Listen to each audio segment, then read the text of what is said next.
Hello mga kabayan! Today is Friday. At kapag tuwing Friday, ano ang ating niluluto? Nahuhulaan nyo ba?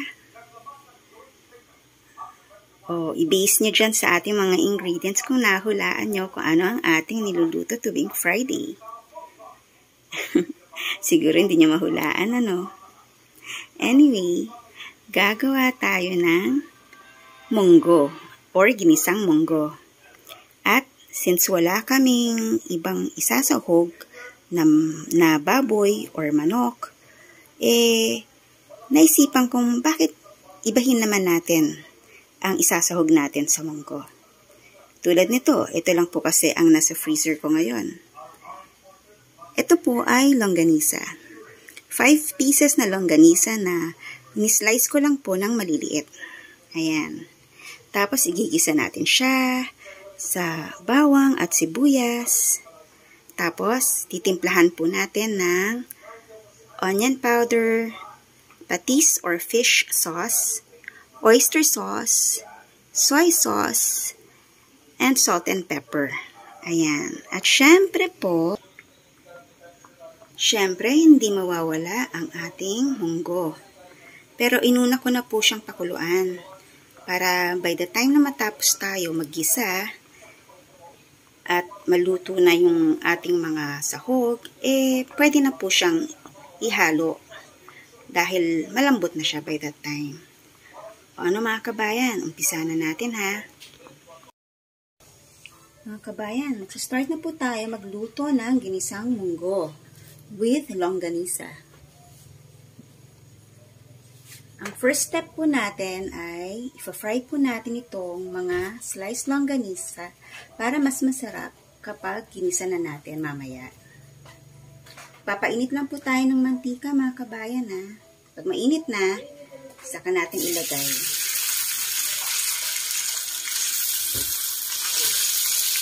Ayan. At mas malilit kasi ang hiwa, mas madaling maluluto. Mas lumalabas kasi yung caramel flavor ng longganisa kapag sinirita na. Ayan.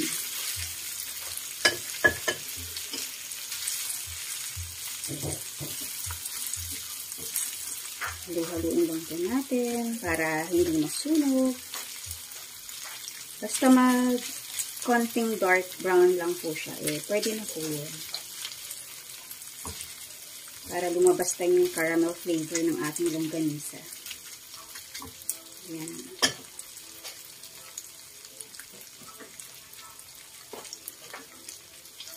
Actually po, mga bata pa kami, lagi kami nasasanay sa lola ko. Na tuwing Friday, nagmumunggo siya. Siya ay nagluluto ng ginisang munggo. Ay, nakalimutan ko nga po palang sabihin kanina. Pag nagisa na po lahat at natimplahan na, lalagyan din po natin ng malunggay leaves para mas nutritious, mas healthy. Ayan.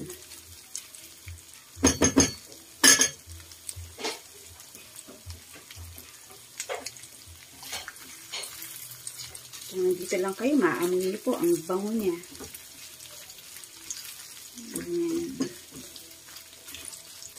Lumalabas na po yung caramel flavor niya na siya namang hahalo sa ating ginisang munggo. Masasarap po siya. Kasi hahalo yung caramel flavor ng ating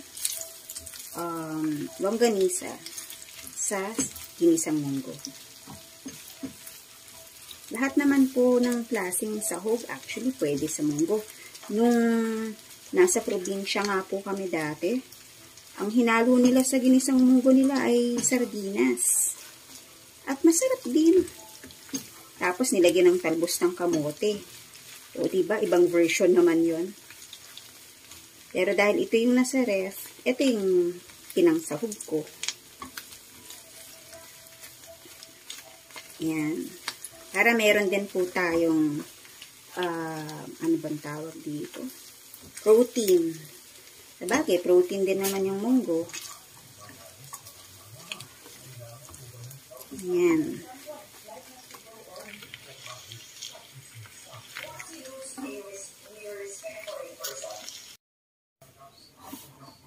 Ayan. Pag ganito na po yung kulay, kapapatay ko lang po ng stove. Kapag ganito na po yung kulay ng ating longganisa, pwede na po natin siyang itabi. Set aside muna natin siya kasi mag-umpisa na tayo maggisa. Ayan. Tabi lang po muna natin. I-drain nyo po para hindi kasama yung mantika.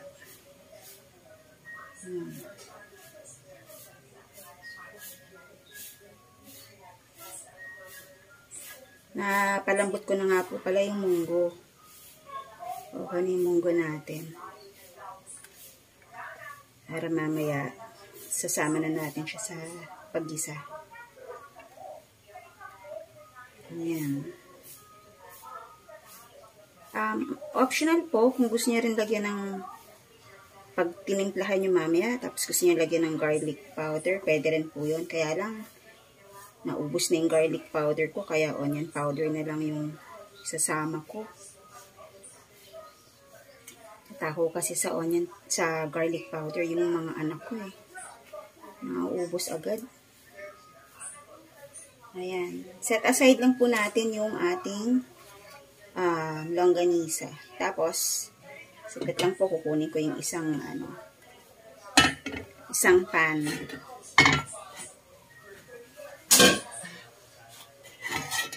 Eto. Diyan na po ako magigisa.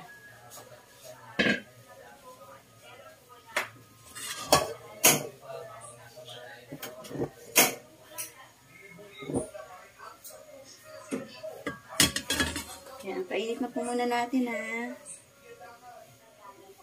Tapos, mag-start na tayo mag-isa. Nakita niyo po ba? Medyo madilim. Madilim dito sa kitchen. Higit lang po. Yan. Okay. Maglagay lang po tayo dito ng konting mantika. Yan. Tapos painitin lang natin saglit. Kaya na po magtansya kung gaano mantika ang ilalagay nyo, kung gaano karami. Yung enough po para sa ating bawang sibuyas. Painit lang po natin. Tapos ako po, nasanay na ako na inuuna yung sibuyas sa pagigisa. Kasi, pag inuna nyo po yung sibuyas, hindi siya kaagad nasusunog, hindi katulad ng ating bawang. Yan. Mas maganda po. Opinion ko lang po ito. Mas gusto ko po kasi nauuna yung sibuyas dahil mas lumalabas yung caramel flavor niya.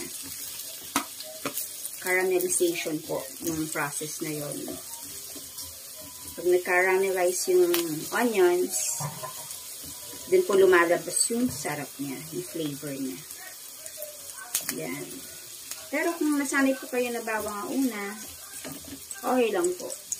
Kasi po, sa akin, pag bawang inuuna, mas madaling masunog. Yan.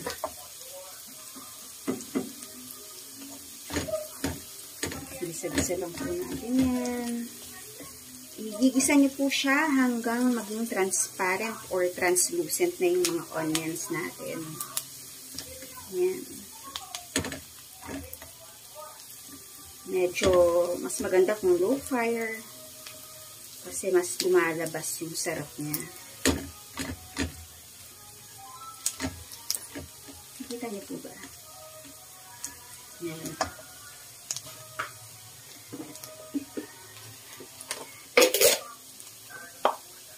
Tapos, pwede na rin po natin ilagay yung ating garlic or bawang.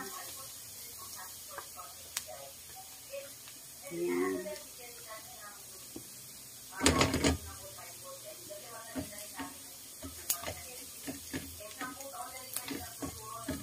Pag nauuna po usually yung ating sibuyas, mas malaki yung chance na hindi masusunog ang ating bawang.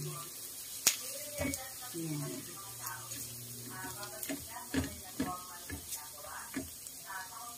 Tapos, malapit nang maluto yung ating bawang, halu-haluin nyo lang po para hindi talaga siya masusunog. ako po, nasanay na ako na habang ginigisa yung bawang at sibuyas, nilalagyan ko ng pinch of salt. Ganyan lang po, isang kurot lang para sa bawang sibuyas pa lang, malasa na siya. Nanonood na yung sarap niya. At nagde-blend yung lasa nilang dalawa. Yan. Simpleng-simple lang po ito, mga kabayan. Shout out nga po pala sa mga kababayan natin na nasa overseas, nasa abroad. Kamusta po kayo dyan? Lagi po kayo mag-iingat. Salamat po sa pag-watch ng ating mga videos. Thank you for subscribing po. At sa mga bago pa lang po sa ating channel, please subscribe and like and hit the notification bell para updated po kayo lahat sa ating mga videos. Ayan. Pag nakita niyo kung ganyan ang itsura niya, pwede na po natin ilagay ang ating fried longganisa. Ayan. Tapos, igisa niyo rin po. Para magbe-blend yung kanilang mga lasa. Parang ang dilim. Kulang ang ating ilaw.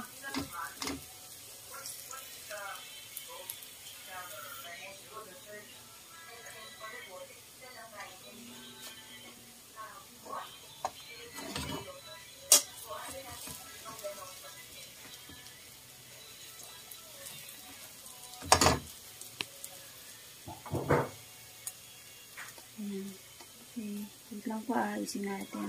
Yan. Okay. Gisa-gisahin niyo lang po yan. Tapos, titimplahan na po natin. Saglit lang po.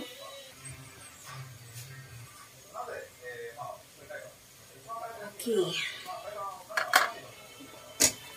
So, titimplahan na rin po natin ito.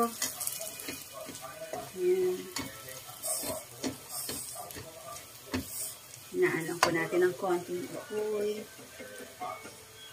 Okay, ang ilalagay po muna natin ay ang ating oyster sauce. Kahit anong oyster sauce po, pwede niyong gamitin. Ito po, Dato Puti, Buchanan. Hindi po tayo sponsored. Pero ito po ang madalas kong ginagamit. At binibili sa supermarket. Pero kahit anong brand ng oyster sauce, pwede naman po. Ito oyster sauce.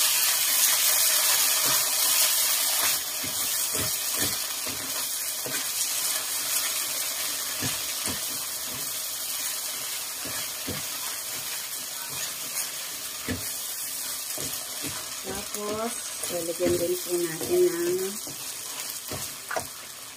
toyo or soy sauce, 1 tablespoon. 1 tablespoon ng toyo.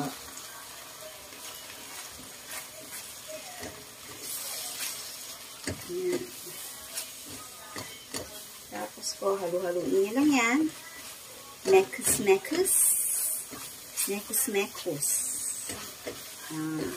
Mix. Tapos, lalagyan din po natin ng fish sauce. Ito po. Patis. Tapos, ng oyster sauce. Tapos, ng oyster sauce, toyo. Tapos, ngayon po ay patis. 1 tablespoon din po. Yan.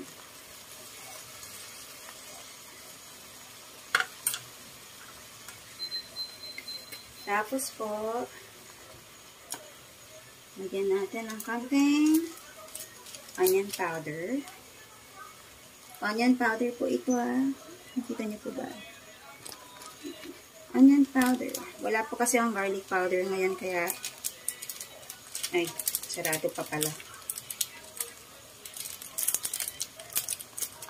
Dali lang po Kunin ko lang yung gunting. Hindi ko pala nagupit. Ayan.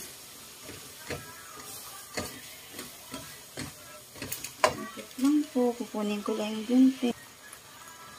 Ayan. Nalagyan din natin ng onion powder. Kaya na po bahala magtansya kung gaano karami. Kasi ako po, hindi naman po maanghang eh. Pampalasa lang rin po. Tapos, halu-haluin po ulit. Ayan. Diyan po lahat ng lasa. Minsan po, dapat maging creative lang tayo sa mga niluluto natin. Kasi mga nanay po, yung mga mothers, eh talagang nag-iimbento yan ng mga recipes. Eh yung mga anak ko naman po, hindi pihikan. Sanay silang kumain ng gulay. Ayan no? Ganda ng color. Tapos dito na po natin ilalagay yung ating ginisang munggo. Ito po yung ginisa natin na munggo. Makikita niyo po. Yan, halo na rin po natin siya dyan. Ito yung ating ginisang munggo. Ayan. Ngayon po later, adjust na lang po tayo sa asin. Kung ayaw nyo po ng hindi kayo sanay sa maalat, tikman nyo po muna. Safe lang po yung nilagay kong nilagay kong mga pampalasa, yung measurements na sa safe zone. Ito po. Yan. Lagyan na natin lahat. Tapos po, ang gagamitin natin pang sabaw dyan, yung pinagkuluan na rin po ng ating munggo. Para nandun pa rin po yung munggo taste niya. Yan. Sa ingredients po kanina, hindi ko na isama yung malunggay. Mamaya, isama natin. Para meron din tayong leafy vegetable. Napaka-healthy po ng malunggay. Yan. Mix. Mix lang po yan. Yan, hanggang sa manuot yung mga lasa nila, mag-incorporate, mag-blend together. At ngayon po, lalagyan na natin ang ating pepper. Yan, pepper po tayo dito. Kayo rin pong bahala, magtansya kung ganong karaming pepper ang gusto nyo. Yan. Kung ayaw po ng family niya ng masyadong maraming pepper, bawasan niya na lang. To taste naman po yung pepper. Yan. Friday po kasi ngayon, kaya naisipan kong mag-isa ng munggo. O, diba kakaibang version po ito. Ito ay may longganisa. At ang pampalaban, ang pambalanse sa longganisa ay ang healthy munggo and malunggay. Yan. O, diba? O, paano ngayon natin pararamihin to? Di ilagyan na natin yung sabaw. Sino po ba sa atin ang mahilig sa masabaw na munggo? Ako po kasi, pati yung family, mahilig sa sabaw. Kahit ano pa yan. Kahit ano pang gulay yan. Wait lang, lagyan natin. Ayan, sabaw ng munggo. Pero parang kulang pa. Ayan. Tapos, yung natirang munggo, ilagyan na natin. Ayan. Kayo po, anong niluluto nyo every Friday? Munggo pa rin ba? Ito kasi nakaugalian namin. Lalo na nung buhay pang lola ko. Yan. Ano-ano pong nai-invento ko kasi mahilig po kami kumain. Hindi na rin practical kumain sa labas ngayon. Lagay ko na nga lahat. Dali lang po Konti na lang naman yung natitira. Lagay na natin lahat. Yan, bus na. Sayang Tapos, Hintayin lang po natin itong mga kulo. At pag kayo po magluluto, tikman-tikman nyo na rin po kung tama na sa inyo yung panlasa. Kung nakukulangan po kayo sa alat, timplahan nyo kung anong gusto nyo. Kung gusto nyo ng toyo or patis. Or, tawag dito, asin. Pwede rin. Tayin lang po natin ito kumulo. Ayan, saglit na. Ayan, dahil nasa boiling stage na po, pwede na rin nating ilagay ang ating malunggay. Ito po, hindi ko po napakita sa ingredients kanina, hindi siya naisama sa ingredients. Pero nagpitas po yung anak ko ng malunggay dyan sa tapat ng bahay. At sabi ko, sakto, may munggo. Kaya ito, ilagay po tayo. Siguro mga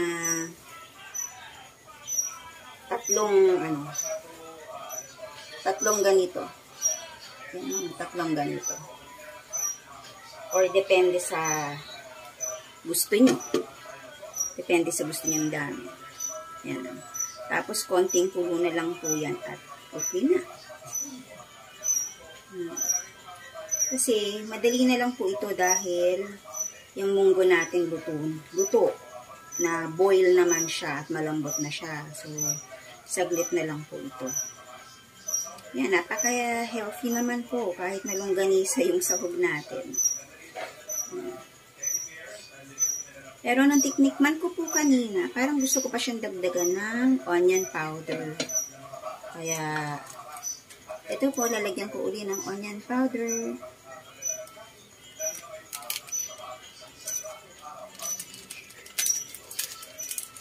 Natural spices naman po ang gamit natin. Wala po yung betchin. Kaya okay lang. Healthy naman po ang onions.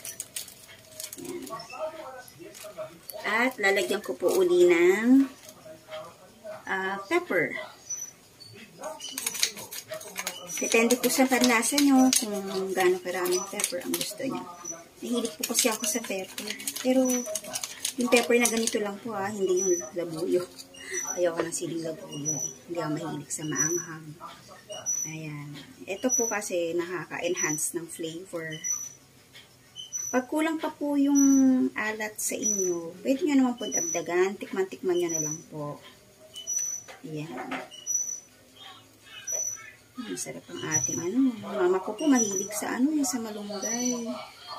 O diba, naka-invento na naman tayo ng bagong recipe.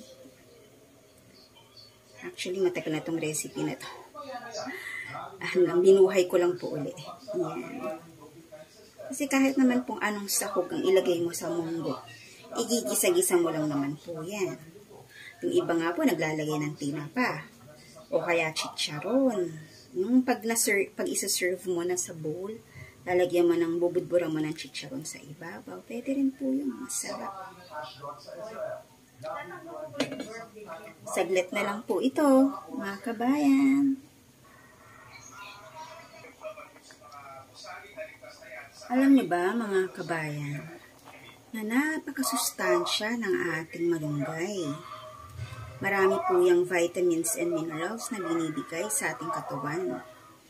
Kaya, dapat matutunan natin kumain ito.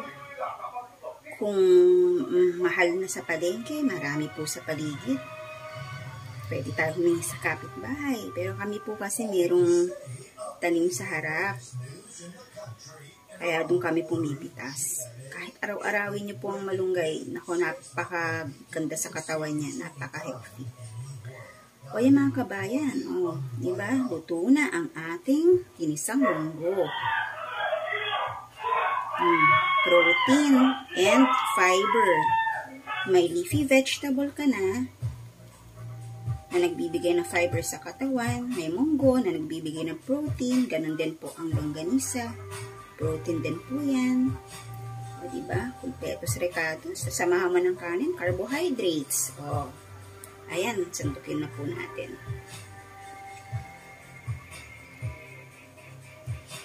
Sarap.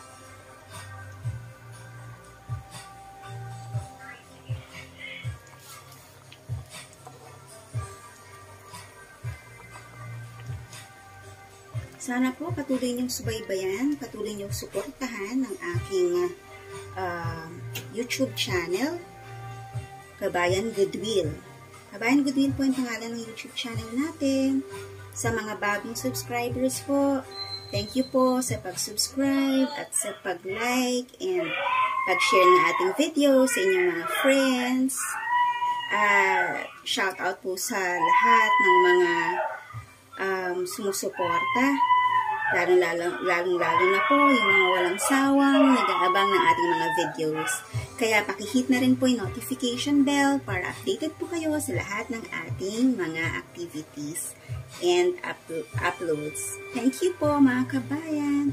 Enjoy your meal. Happy Friday! Ito na po yung ating ginisang monggo. Salamat po. Bye! Abangan niyo po pala yung aming mga susunod na videos. Thank you!